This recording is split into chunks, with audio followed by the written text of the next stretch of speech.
So here we're going to be using the tools in Photoshop to edit an image. So that's a big reason that we use Photoshop, is so you can go back, take your photos and correct them. So as you can see, this image is underexposed. So we're going to go ahead and try to fix it up. To start with, we need to save it. So I would right click with my mouse on the image and save image as. And then on your desktop, you can see I've got a whole bunch of folders on my desktop, but I want you to make a new folder called Photoshop Tutorials. And I want you to go ahead and open it up, and we're gonna save that image in there. Okay, so I've already started up Photoshop right here. If it's not pinned to your taskbar, you need to make sure you go over here to your start menu, find Photoshop, and when it opens up, make sure you right click on it down here and pin from the taskbar. Since it's on our desktop, we're gonna go to Photoshop Tutorials, and I'm just gonna drag that into Photoshop. And it's gonna open right up. First thing I wanna do is save as, and I'm gonna save as a PSD file. And I'm gonna go down and I'm gonna make this a PSD file.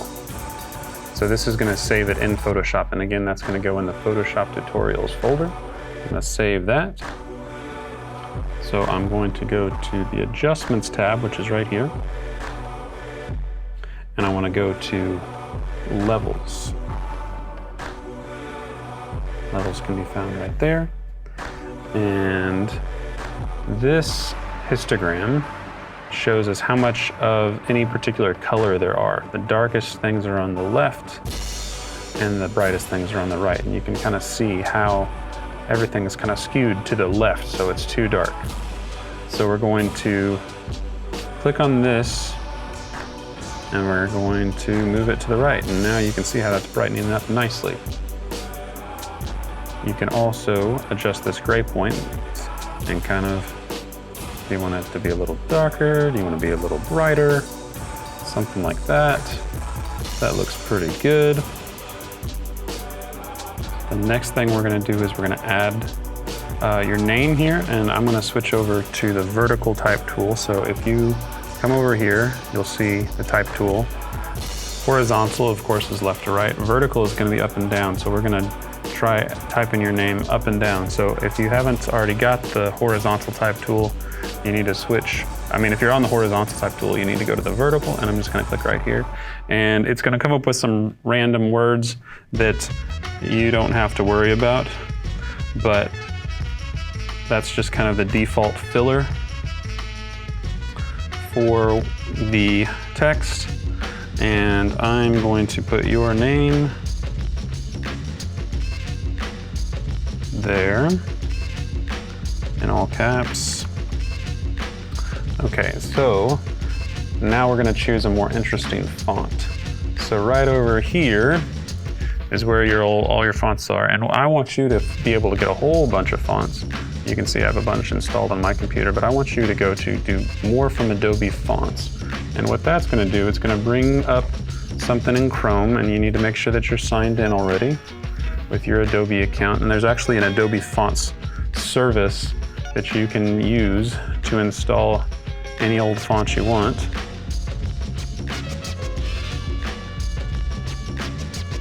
So there's so many different options. It's kind of crazy how many options there are. I'm gonna go to this one. It looks kind of cool. Courage is the name of this one.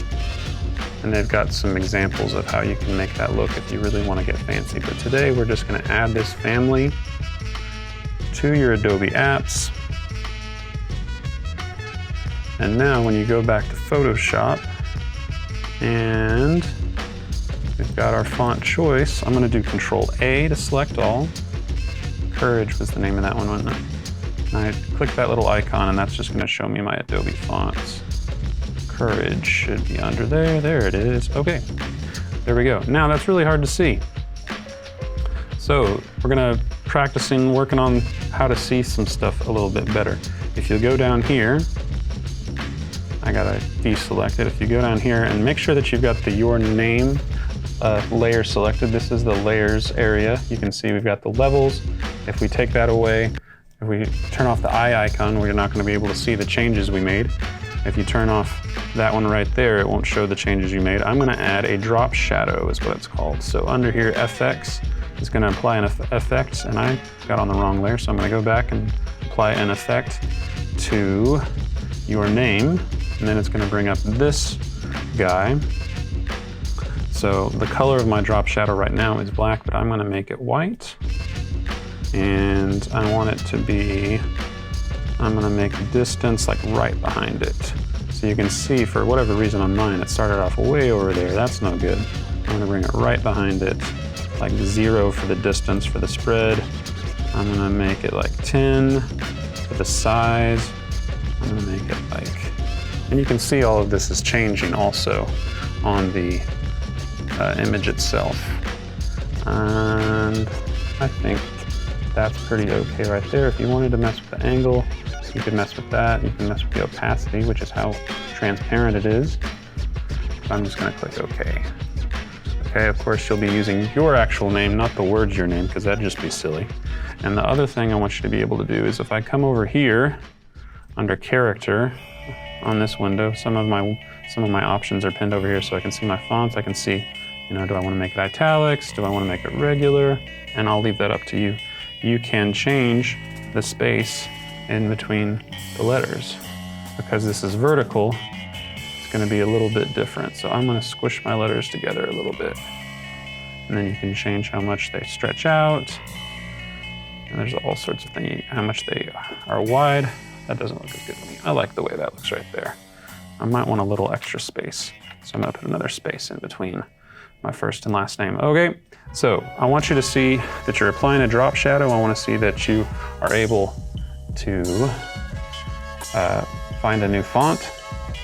Now, how am I going to turn this in? Okay, I'm going to turn this in by going to export and going to quick export. So that's going to ask me, where do I want this to go? Okay, you remember we started off with the JPEG. Now we're going to a PNG, and it's saving in that Photoshop tutorials. I'm going to save that. And you can click through whatever else it has there, and there you go. So you're gonna upload this PNG that you just made. Make sure that you go ahead and save your Photoshop file, and there you go.